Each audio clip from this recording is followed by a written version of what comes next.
Garuda Express, an international courier service. AP CM Chandrababu Naidu మనవడు దేవాంశ్ ఆరోగ్యంగా ఉండటానికి వెనుక ఉన్న రహస్యం తెలిసిపోయింది. ఈ విషయం ఆయన కోడలు నారా బ్రహ్మని రీసెంట్గా తెలియజేశారు. తన కొడుకు దేవాంశ్ హెరిటేజ్ పాలు తాగి ఆరోగ్యంగా పెరుగుతున్నాడని వెల్లడించింది.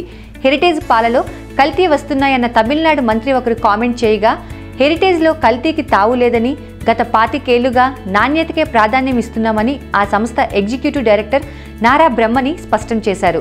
పాల సేకరణకు స్టెయిన్లెస్ క్యాన్లు వాడుతున్నామని చెప్పారామె. ప్రైవేట్ సంస్థలు పాలను కల్తీ చేస్తున్నాయని, ఎక్కువ కాలం నిల్వ చేసేందుకు రసాయనాలను కలుపుతున్నాయన్న ఆరోపణల్లో నిజం లేదన్నారు.